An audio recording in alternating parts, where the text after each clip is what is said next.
Everyone, welcome to my channel. Today we will see how to create embeddings using GPT-3 and perform tasks like text similarity, semantic search, classification and clustering kind of thing. In my last video, we saw how to create the sentence embedding or a text embedding using an open source library called Sentence Transformer. That Sentence Transformer library is built on top of Hugging Face Transformer.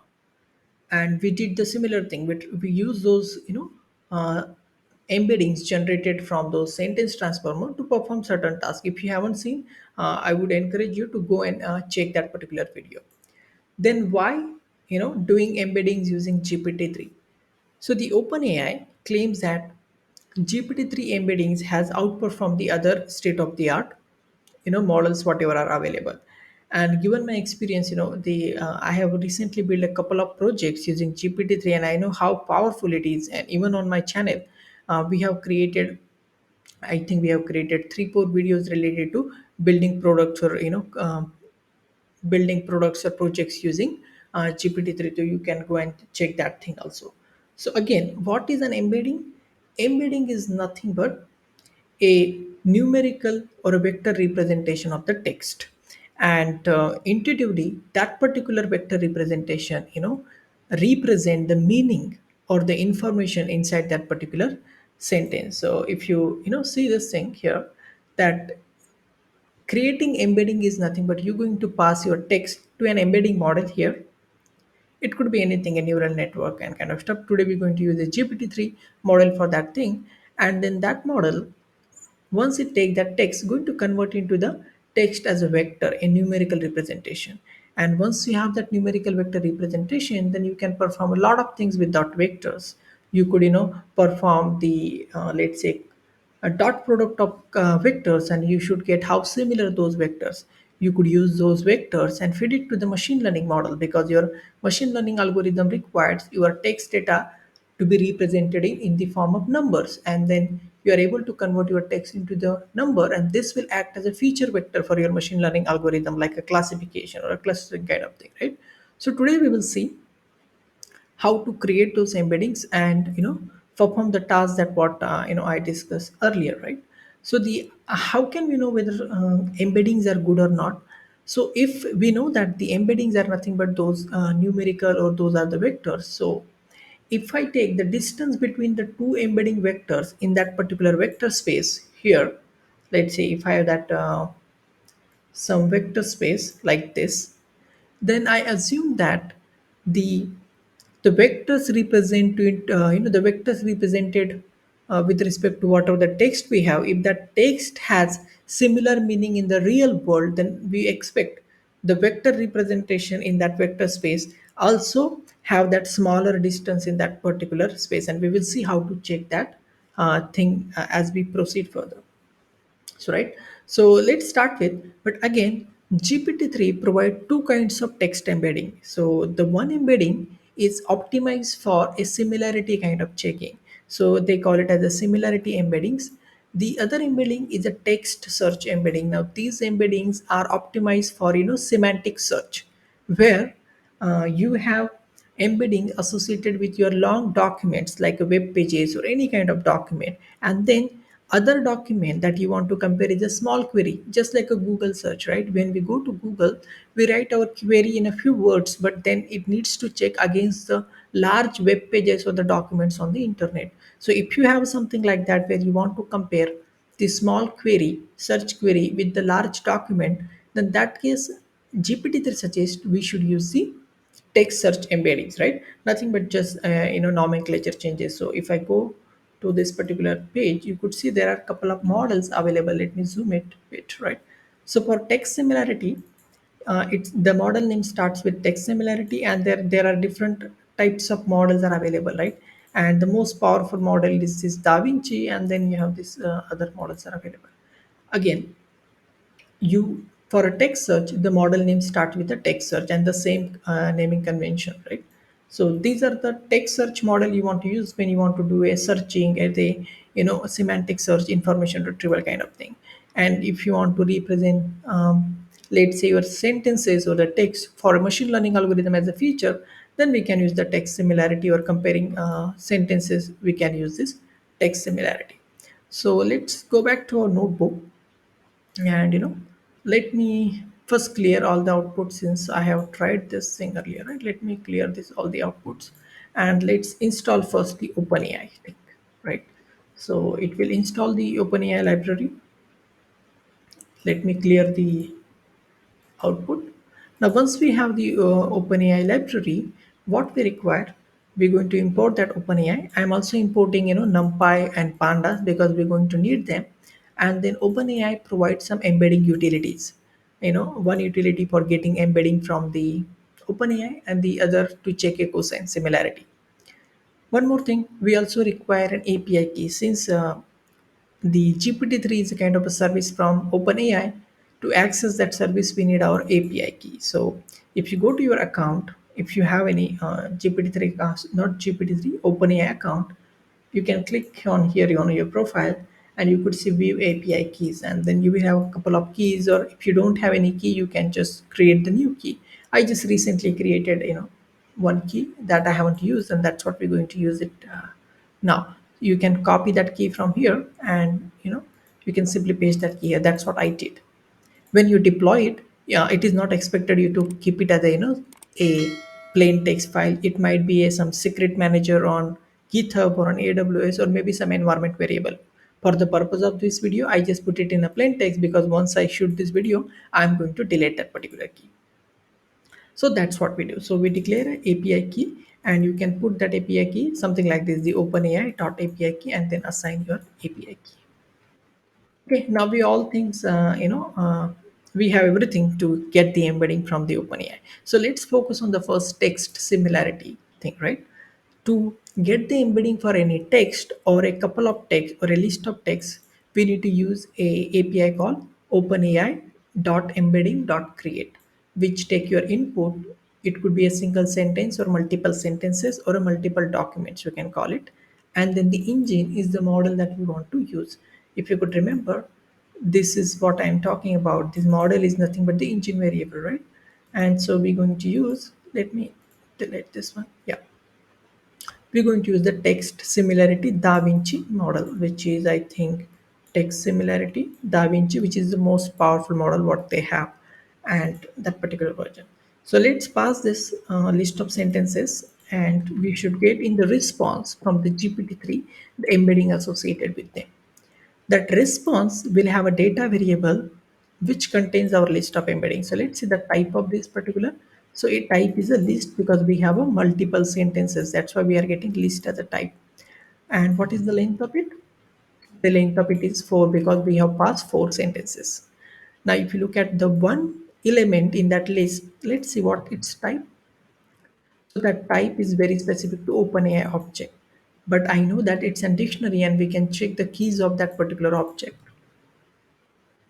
And you could see that one object with respect to one input sentence has a keys like object, index, and embedding. Now this embedding is what we are looking for. If you want to see how does it look, let me run it, right.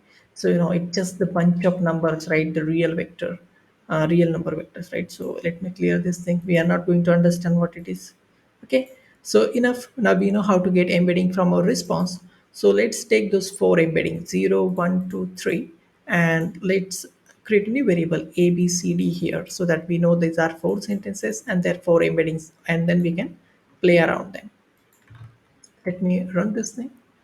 So now let's, I think you could see this run statement, because I had already run it before, start this video. Anyway, so let me see the dot product between these two embeddings, embedding A and B. Let's have a look. What are those sentence A and B? Eating food and I am hungry. You can see they are related, though they use the different words here, but they are related to food and hungry. So they are somewhat related. So let's see what is their score. So we got 0.87 score for that particular dot product. Now let's between A and C. So A is eating food, and the C is I am traveling. So definitely these two sentences are more related compared to what this sentence and this particular sentence. So we expect relatively low score for this and this sentence. Let me run this thing and let me run for the below one also. So we can see relatively we got a low score when we compare the eating related sentence with the traveling related sentence. But if you look at the third and the fourth sentence, which is C and D, they are related to the travel. Again, they use two different wording, but they actually mean the same thing. This is the beauty of the embedding, that though we are not matching any words here, we are understanding the inherent meaning inside it. So this thing is saying I'm traveling and this is exploring new places, and we know that they have some more common relation compared to any particular sentence from these other two sentences, right? So we should again get the higher similarity for those two sentences. So let's see what we got. We got 0.85. So this is what embeddings, right? So though we couldn't understand, if you look at any particular embedding vector, you are not going to understand what those numbers mean. But then we can use those vectors and do certain tasks like this, sentence similarity, where we know in the real world if the two sentences are similar, we expect their dot product for those vectors should also be higher compared to other unrelated sentence. Now that's what we did with the let's say we did with the similarity. Now the next thing we want to go and check the semantic search. But before that, let's do one thing. Let's load one data set. So the OpenAI has provided one data set related to the food reviews. It's an Amazon food reviews. You can go and check on the Kaggle, and they have provided embedding for 1,000 reviews so that we can play around it. So let's load this particular, that data set, that CSV file in our pandas data frame.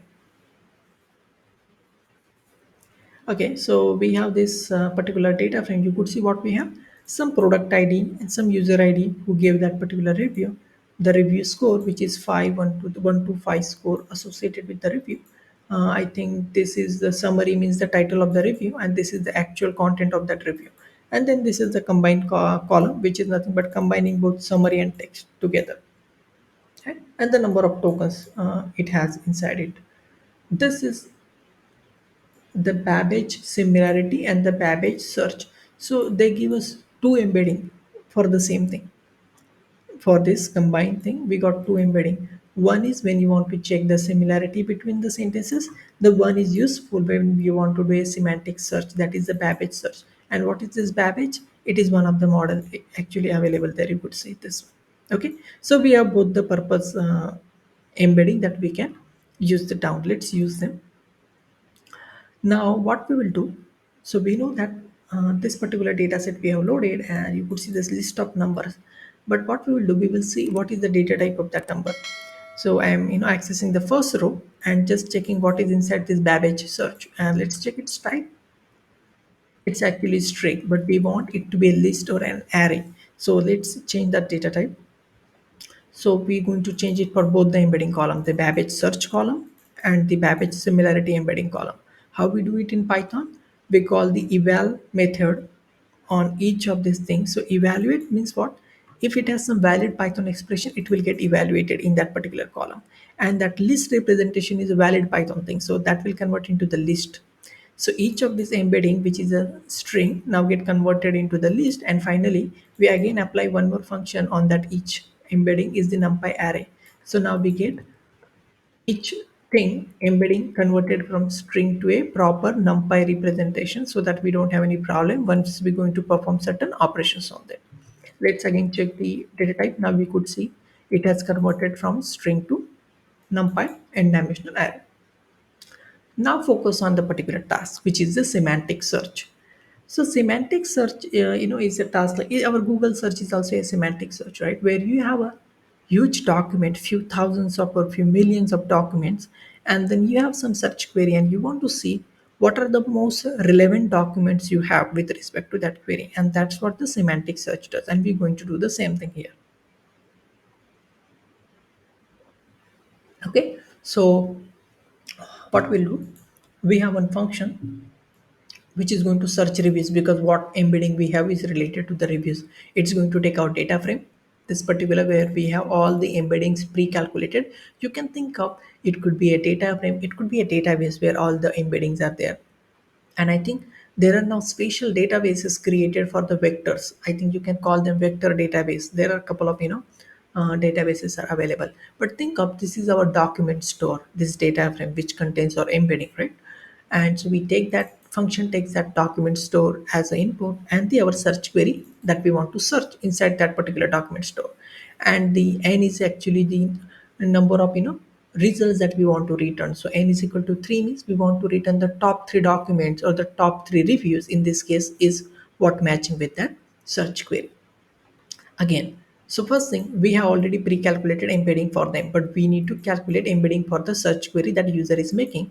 So we're going to call our again our you know that API endpoint, and we pass our search query and we got the embedding for it. Now we have both the things, query embedding and the sentence embedding. Now we can calculate the cosine similarity between each embedding. So what we do, in a data frame we access that not college, the column, the Babbage search where search embedding are there. Do you remember the earlier actually we use the similarity one, but now we are doing document search, so we want to use the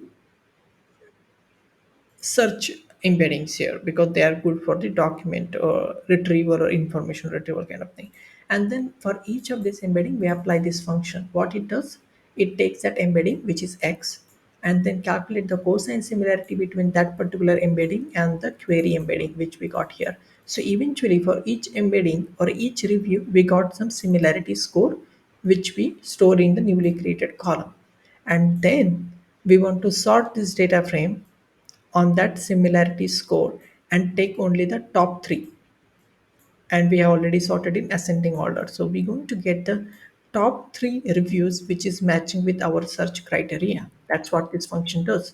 So let's call this function on a query. Let's it is a delicious beans and see what we got. And this is what we got. So we got the top 3 records from our reviews, and then we simply take that combined column where we have both the title of the review and the content of the review, and we convert it into list here so that we could see. So there are these 3 things. I think we got this one, yeah, this is the second one, and this is the third one. These are the 3 reviews which are related to seems to be related to the beans. And I think this is also related to the beans.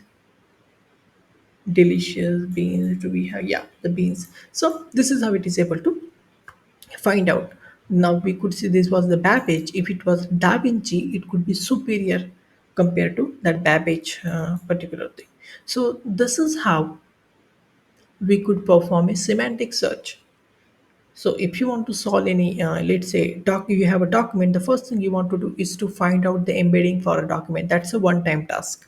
And once you have those embedding, put it in some database or data store, whatever.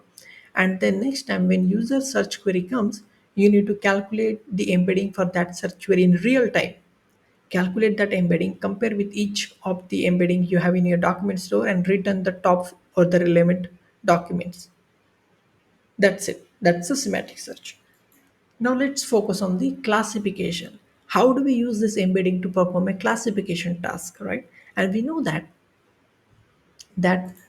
in a feature engineering, in a machine learning, is nothing but converting your input into that numerical or vector representation. And this is nothing but one representation. The text is getting converted into the this particular embedding vector, just like a TF-IDF vector or word to vec model or a doc to vec model, right? We have this particular vector which can act as a feature for our machine learning algorithm, and that's what we're going to do here. So before that, what we'll do, let's import the train test split from the scikit-learn and split our data set. Now, what is our data set? We are going to use the similarity embedding that we got. Earlier, we used the search embedding, but for similarity task for machine learning feature, we should use the similarity embedding. So we're going to get that all column values, convert into the list, and going to simply split it into train test split. That is pretty common. We do for all the machine learning thing, right? Now let's pick up one algorithm like a random forest classifier and import some accuracy or classification report kind of thing. Now we're going to fit this random forest classifier, our training data, which is nothing but our embeddings for our reviews. So let's fit it and then also test it or predict it on the test data. and I will run a couple of things. Let me see. I will also, yeah, let's do all these things. So it has, ran, and we could see the classification report on the predicted. We tested on a Y test and the predictions that we got, and you could see we got something like, this is for with respect to each class, because we have one, two, three, four, five. These are five different ratings.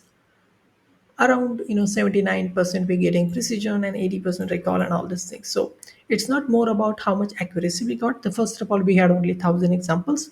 Second thing, our data set is imbalance, right? It is an imbalance, so there is a lot more to improve, but the point is to show you how can we take embeddings and use those embeddings to fit to a classifier, a classification algorithm, and it could be anything, not a random forest, it could be any algorithm, because any algorithm can take your input as a feature vector or a numerical vector representation. This is how we can use this embedding for a classification task. Similarly, we can use that same embeddings to even do a clustering task, and we could group those. I think in the documentation they have shown some examples here.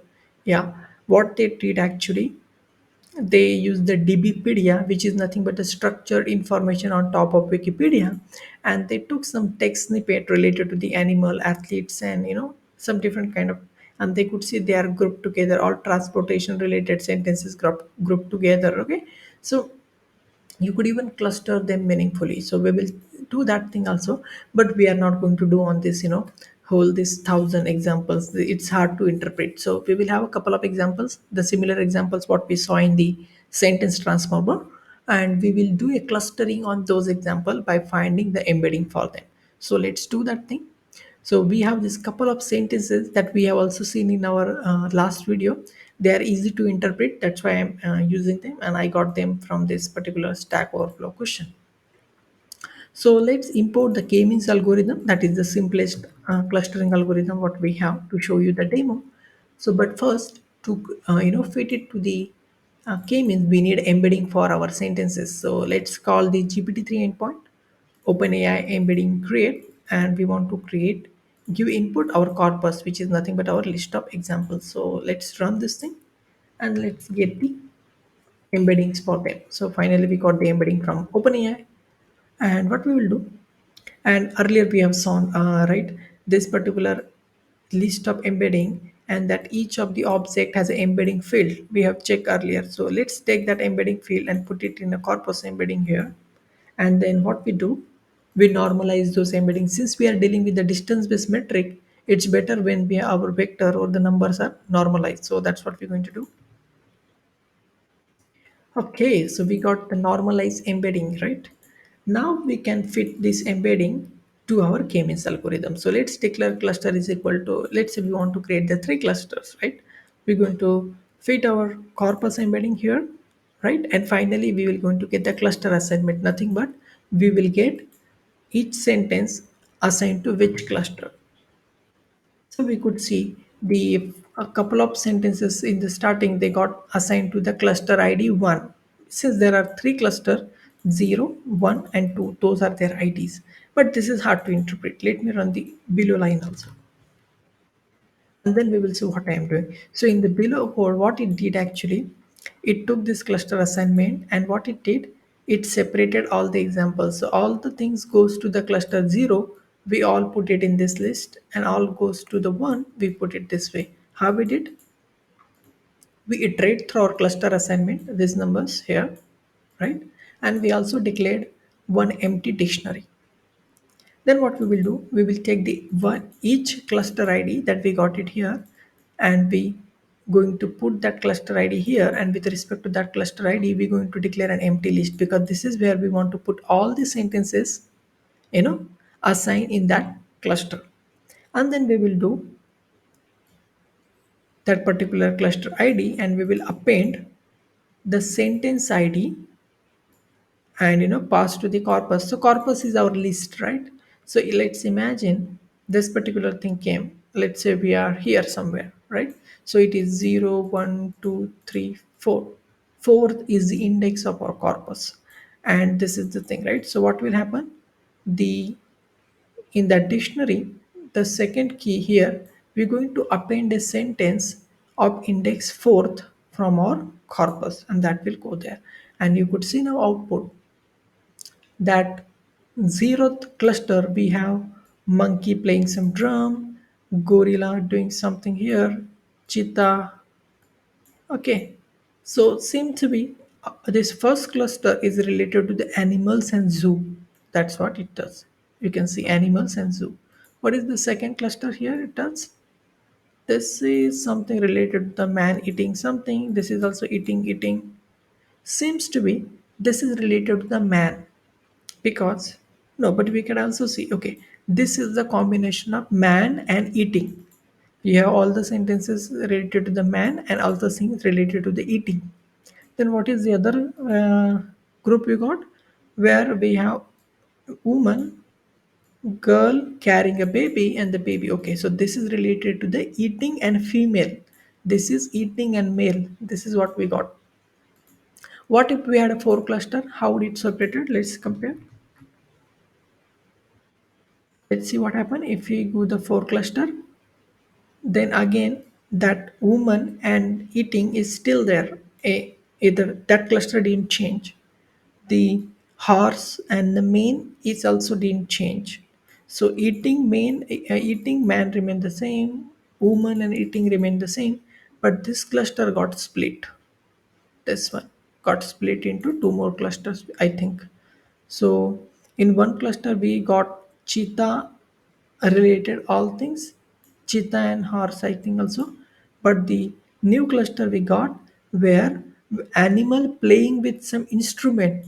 That's the meaning of this cluster. You could see the monkeys playing drums and even gorilla playing some drums. So animal playing some instrument got here. So this is how the you could see those numbers had some meaning, and given the result of clustering it has meaningfully separated those sentences, and that we could see. So this is how you could use embedding to perform a different task. I hope you found this video useful. You can try doing it yourself. So once I upload the video I will also put link to this particular code, this embedding thing, and lot of things what you saw here I have taken those examples from this documentation and couple of other sources. Okay, so hope you find this video useful, and if you haven't subscribed to my channel please do subscribe. I do create the similar videos related to the natural language processing that you can go and find on my channel. Okay, thank you very much.